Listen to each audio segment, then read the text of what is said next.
La 4G Batelma vous présente Ni Vavao. Nimpiokany fahombiazana. Arainao ny fampalalam-baovao miaraka amin'ny Castel, il est tirony fahombiazana. Ça y est! Les bonnes affaires commencent chez Batimax avec le premier déstockage de l'année. Pour tout le mois de mars, avec des milliers d'articles. Arainao ny fampalalam-baovao miaraka amin'ny Batimax, la qualité au meilleur prix.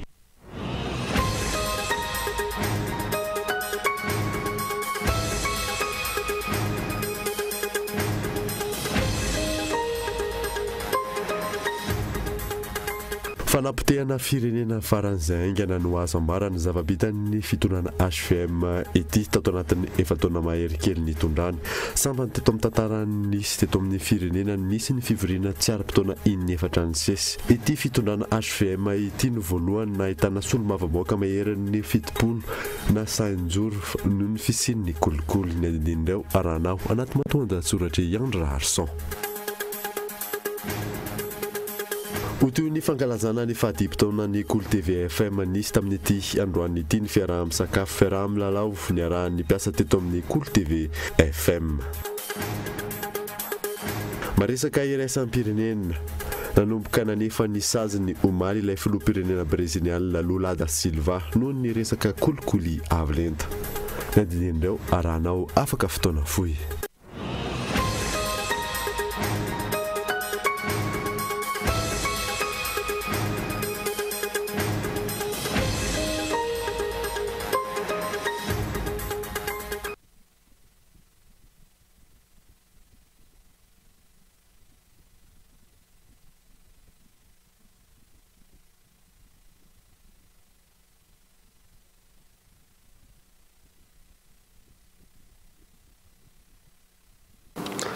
Finaritra tompoko lasy sy tompoko vavy manasanao anaraka ny fampalalam-baovao Cool TV hatramin'ny farany anombotsika ny vaovao dia fanapotehana firenena faran'izay aingana no azo ambara ny zava-bitany ity fitondrana HVM ity tato anatin'ny efataona mahery kely nitondrany. Sambany teo amin'ny tantaran'ny firenena no nisy ny fivoriana tsy ara-potoana inefatra ny sesy. Ity fitondrana HVM ity no voalohany nahitana solo-mavamoaka mahery ny fitopolo na sainjoro ny fisian'ny kolikoly fanadina eo amin'ny matonda tsoratra Yandra Harson.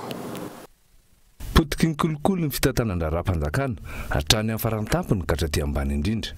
Ny bianko irery ihany hatreto no tsy maintsy miandro olo-pirenena mametraka fitarainana vao afaka manao famitorana noho ny voalazan'ny lalàna. Fa raha ny marina tokony ho maro rehefa noraisi-potsiny amin'ireo olom-boafidy sy tompon'andraikitra ambony eto amin'ny firenena amin'izao fotoana izao amin'ity resaka kolikoly ity. Tsy enatra, tsy tahotra intsony ireo olombe tokony fitaratry ny fiarahamonina fa dia milaza fa efa fomba nahazatra teny tsy mbazaza ny fandraisana malety fa tsy voata amin'ity fandaniana ireo volavolan-dalàna efa fifidianana ireto akory. Very tanteraka amin'ny fitiavan-tany lazazara sy ny mpiarabelona fa ny tombotsoa manokana no mibahan-toerana. Tsy enatra, tsy tahotra intsony ihany koa ny fomba fanampitondra manamby vola miampy t-shirt nasiana soratra hoe fidio izaho sy asiana ny anaran'ny antoko amin'ireo vahoaka efa trotraky ny fahantrana mba hanehoana amin'ireo vahiny avy amin'ny sadek fa mbola maro ireo olona tsy mahalala fahantrana sy fahapotehan'ny firenena vokatry ny tsy fahaiza mitantany mpitondra no mbola mioby ny mpitondra toy ny natao tamin'ny famaranana ny amboaran'ny filoha eo amin'ny taranja basketball tao amin'ny lapan'ny fanatanjahantena Mahamasina. Ankoatr'ireo amaranana matoan-datsoratra an'io potiky ny tsy fandriam-pahalemana ny firenena na an-tanan-dehibe na any ambanivohitra rehetra any. Tsy mandry andro, tsy mandry alina amin'ny vahoaka any ka tsy afaka miasa ho amin'ny fafandrosoana. Fa ireo beboty tokony hiaro ny vahoaka sy ny fananany atangorona hiaro ny seza sy ny fahalalan'ireo mpitondra aty andrenivohitra ary atao fitaovana hanapotserana ireo mba te hitrotra haneho hevitra miaro ny demokrasia sy ny fahalalana ary ny fahamarinana. Dia hoy izay mpitaratolona tamin'ny taona 80 izay hoe fa inona mbola andrasana amin'ireo mpitondra efa mangady fasana andevenana antsika vahoaka. Fanankevitra tao anatin'ny fandarana Ankitsipokosy indrainao izy atsika ny fampahalalam-baovao ny vahiny tao anatin'ny fandarana ny solomavamoaka ny manandrina mpikamana ao anatin'ny VPM MMM Andrianjanahary Fanomezanjoro sy ny mpitsaram-biky Erlaza goavana no mipetraka manoloana ny raharaha kolikoly avo lenta eny anivon'ny anteny miram-pirenena raha ny fanankevitra ireo vahiny nasaina ireo ary efa misokatra ny fanadadiany arahoara vetrana ny fanankevitra izay. Ny fandrenesana azy sy ny hitatsika ny anatin'ireny tambajotra serasera reny dia hitatsika raha ny famarinany reny dia hitatsika hoe nisy ilay fanambazana nisy ny kolikoly atao anatin'ny anteny miram-pirenena ary raha fahitana ny fivadian'ireo filombavam-bahoaka sasany zay anisany atao hoe nitovy hevitra taminay tsy manaiky ny fampandaninana io nefa rehefa tamin'ny andro farany lasa nanangatanana amin'izay koa tao anatin'ny tsangatanana dia raha tsika mahita satria sady matahotra ihany no manao ohatran'izao manangatanana ao anatin'ny anteny miram-pirenena dia hitanao hoe misy zavatra ambadika izany fa raha ohatra ka mandeha amin'ny safidinao sy resy lahatra tanteraka ianao tsy olana aminao mihitsy manangana ny tananao hoe atsanganao ambony tsara io ho hitapoko ho hitam-pirenena zany ny zavatra ilazana hoe nisy zany zay zavatra zay tao anivony anteny miram-pirenena. Amina raharaha dieloka dia voalazan'ny lalàna fa malalaka ny fanaporofona dikan'izay zany dia afaka hanomboana fanadiadiana ireny zavatra ireny satria misy anaran'olona amin'ny voatonina any misy numéro téléphone misy tarehan'olona mihitsy ary anatin'izay zavatra zay ka zay mahatonga ana amin'ny teny afaka hanokafana fanadiadiana ireny zavatra ireny.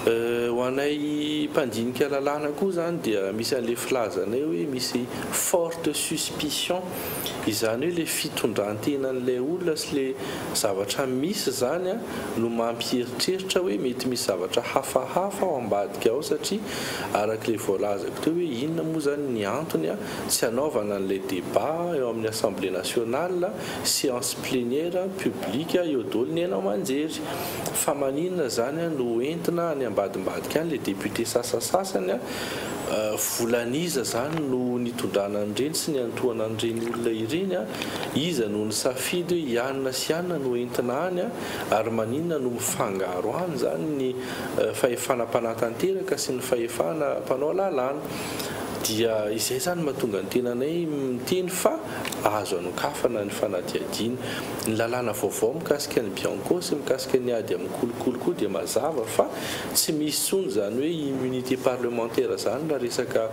fanenjehana amin'ny resaka kolikoly no atao satria manko mipetraka foana ilay izy amin'ilay constitution antsika mipetraka koa amin'ilay famaritana hoe flagrant délit na tsy flagrant délit ka raha diniana zany atreto aloha le volavolan-dalàna lay hitanay fa lay lany zay alefany amin'ny anteny mirandolona moa mbola tsy fantatra hoe inona marina le fanovana nentina tao atreto aloha le izy zany dia mitongilana ary zay foana zany mahatonga anay miantso an'ilay misintona an'ilay lakolosy hoe rehefa mitongilana ohatran'io lalàna io manome vahana ty amin'ny fitondram-panjakana ny hafaran'io zany tsy ho afa-po le olona hevitra fa hofidiana sy le vahoaka tena hoe mieritreritra hoe tokony ny olona tiano apetrany no apetrany ao dia lasa fidinana ny an-dalambe lasa krizy ny hafaran'izay zavatra izay dia tokony atao zany le marimaritra iraisana voalohany indrindra aloha amin'ilay lalàna hifehan'ny fifidianana dia rehefa vita moa zany le izy amin'ilay marimaritra iraisana le fanatanterana an'ilay fifidianana koa ny mbola goavana be satria tokony araha mitantana koa izay zavatra izay amin'ny mangarahara sy amin'ny tsy fitongelana za aloha arak'ilay teneny monsieur le député teo rehefa mandinika ny zava-misy zany amin'ny krizy rehetrarehetra izay nandalo teto dia efa mamofopofona zany amin'izao aloha satria zay foana le hita hoe mitongilana loatra ny lalàna ary hita zany fa ho fampandaniana n'ilay mitondra amin'izao zany io zavatra io tsy hoe sanatrian'izany ny tenako hoe miala amin'ilay resaka neutralité sy objectivité fa le fandiniana n'le raharam-pirenena misy mihitsy ny mahatonga ny tena miteny an'izay amin'izao fotoana izao ka mbola afaka harenina foana io raha tsy voarina moa zany le izy aty amin'ny fahefana mpanao lalàna eo zany anjarany fitsarana avy mombana lam-panorenana zany no mijery hoe tena misy kosa le tsy fanarahan-dalàna fa aloha foanana dia averina indray le processus ary za rehefa mandinika n'le lalàna misy amin'izao miembotra lavitra be manoloana n'izay zavatra efa nataontsika tamin'ny 2012 ny zavatra hoentintsika eto fa tsy dia tena misy fanatsarana firy izay zavatra izay. Misy ny fandrahonana satria raha nanaraka vaovaotsika omaly dia tao amin'ny fandehanana teny amin'ny fitsarana avy mbola lampandrenana dia voaresaka ny solombavam-bahoaka izany satria misy solombavam-bahoaka anankiray voafidy avy any Analalava dia anisan'izany mpitahorina ny hosamborona. Eo ihany koa izay voahenontsika ary zavatra mampalahelo izany ny solombavam-bahoaka nambato finandrana izay minisitra teo aloha dia ny maraina io dia nasorona ihany koa tao amin'ny trano finenany. Ary mino fa maro aminay solombavam-bahoaka tsy nanaiky ny fampandaniana io lalàna io no mety hianjadiana fandrahonana maro samihafa ary mety misy mihitsy aza ny mety famoronana dossier manokana ho an'ireo solombavam-bahoaka ireny satria manelingelina ny tanjona izay tian'ny fitondram-panjakana atao.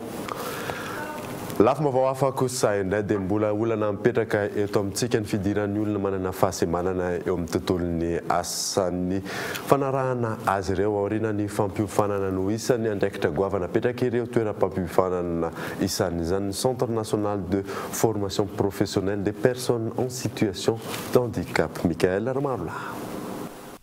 Sarotra ny fitadiavana asa ho an'ny olona manana fahasembanana raha ny eto amintsika no resahana.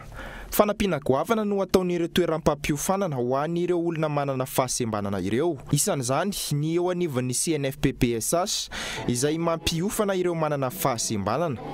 Ankoatra ny fampiofanana dia misy ihany koa ny fanarahana azy ireo ho an'ireo mpianatra aorian'ny fianarana amin'ny fidiran'izy ireo amin'ny sehatry ny asa mba tsy ho vesatry ny fiarahamonina raha ny fanazavana.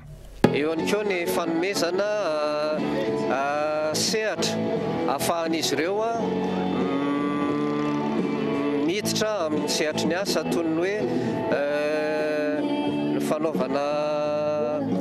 fanaovana karazana atelier madinika mba hivondronan'izy ireo eo koa ny fampitaovana ahafahana manampy azy ireo zany miditra amin'ny sehatry ny asa. Amin'ny sehatry ny asa moa tsy voatery hoe miditra amina orinasa fa tanana indrindrindrindra ny fanaovana asa tena zany mba ahafahan'izy ireo mivelona sy tsy ho vesatra ntsony amin'ny fiarahamonina. Ny somaly ny hetsika ho fanamafisana ny fahaiza-manaon'ireo olona manana fahasembanana izay nandraisany teo anivon'ny CNFPPSH anjara teo amin'ny lapan'ny tanàna. Mandray anjara ny centre CNFPPSH mifandraika amin'ny lohahevitra hoe ny tontolon'ny asa sy ny olona manana fahasembanana. Mampiseho zany ny andraikitra sy ny asa izay totosain'ny CNFPPSH, ny karazana sampanasa sy ny zavatra rehetra momba ny asa misy ao amin'ny centre. Manodidina ny 7 isan-taona ny olona manana fahasembanana mivoaka amin'ny toeram-pampiofanana CNFPPSH ary eo amin'ny 50 isan-taona eo no misoratra anarana. Anaraka dokavarotra isika alohan'ny jerentsika ny fiarahan'ny mpiasa teto amin'ny Cool TV FM tamin'ity androany ity. Ihany koa ny fiorana teo amin'ny Manchester City sy Manchester United. Rehefa avy eo ary.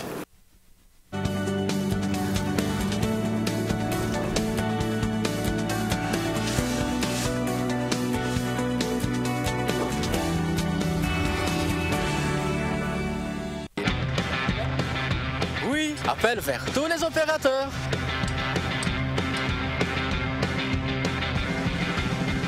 Oui, appel à l'international inclus. Oui, mes SMS, je ne les compte plus.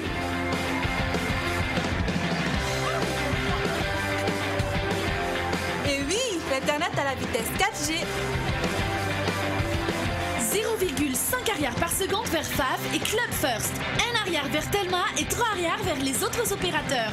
Vous aussi, soyez First. À partir de 10 000 arrières, First Premium. Et découvrez First Prestige et First Royal pour encore plus d'avantages. Rendez-vous en Telma Shop ou sur FB Telma Madagascar. Telma, ça feed que numéro 1 Malagasy.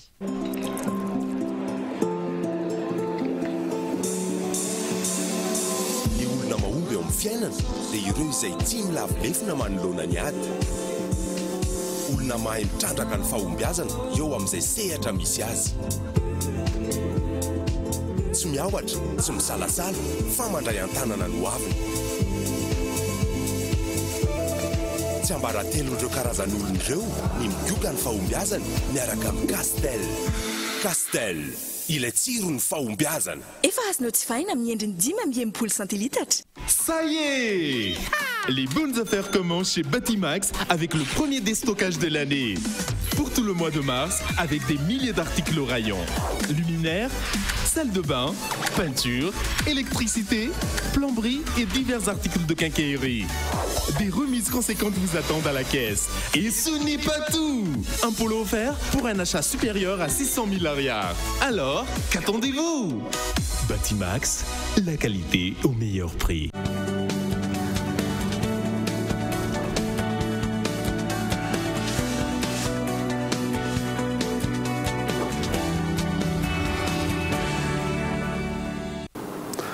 Veneto amin'ny fampalalam-baovao isika tonga maro ireo mpino katolika tamin'ny fankalazana ny famindram-pon'Andriamanitra androany alahady aorianan'ny pasika ny archevêque n'Antananarivo no nitarika ny fitaom-pivavahana tao amin'ny foibe tao amin'ny chapelle tao be felan-tanany fanidiny Mikael Aramarola.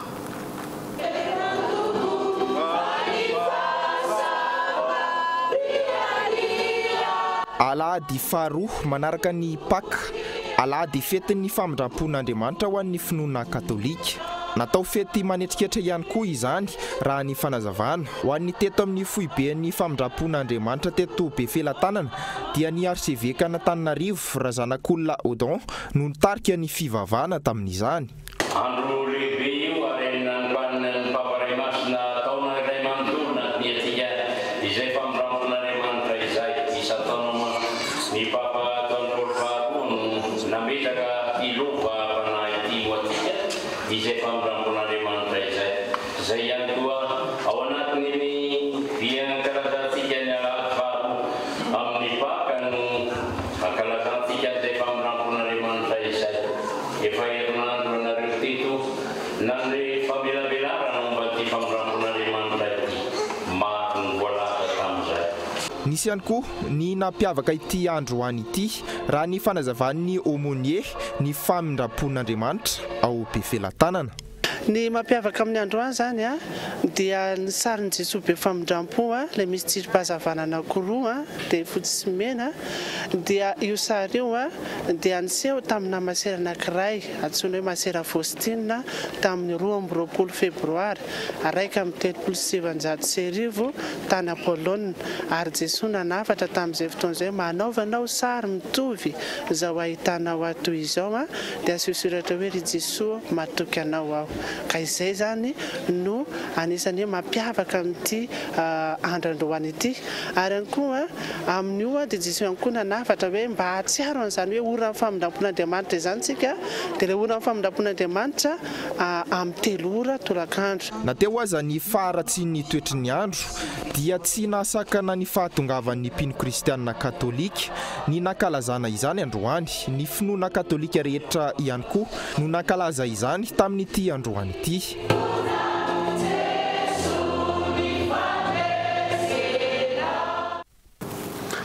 Otoy ny fankalazana ny fahadimy taonan'ny Kolte FM dia nisy tamin'ity androany ity ny fiaraha-misakafo fiaraha-milalao niarahany mpiasa teto amin'ny Kolte FM etsika izay natao teny amin'ny Villa Verte teny Ambatomboravavy arahoary ny sombony tamin'izany.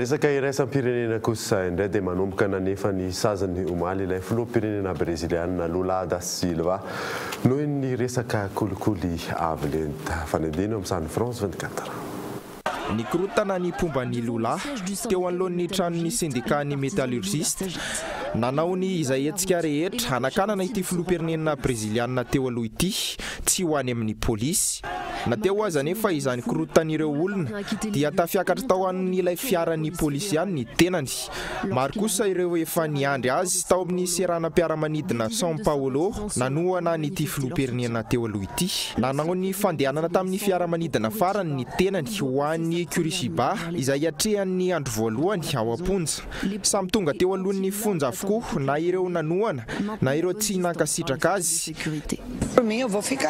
ijany eto mandritra ny alina ny tenako anohana ny filoham-pirenenantsika isan'ireo filoham-pirenena tena nanana ny toerana izy raha ny teto Brésil tokony alefa any am-ponja avokoa ireo olona tsy mendrika ka fiandohany izao atao amin'ny lolahy izao 12 taona ny tokony efain'ny lolahy ao am-ponja noho ny kolikoly avy lentana taony ora vitsy talohan'ny nidirina ponja nefa dia mbola nampanantena ihany ny tenany tamin'ireo pomba azy ny ampahafantatra ny marina rehetra anaiky ny anefa ny sazoko ao fa ho hitanareo fa ampahafantariko fa tsy meloka ao na any am-ponja aza ny tenany mbola afaka ny misoratra anarana amin'ny fifidianana ho filoham-pirenena amin'ny oktobra izao dia iny maresaka iraisam-pirenena iny manakatona ny fampalalam-boata amin'ity anina ity ankasiany ianao nanaraka izany soafa tsara daholo tompoko.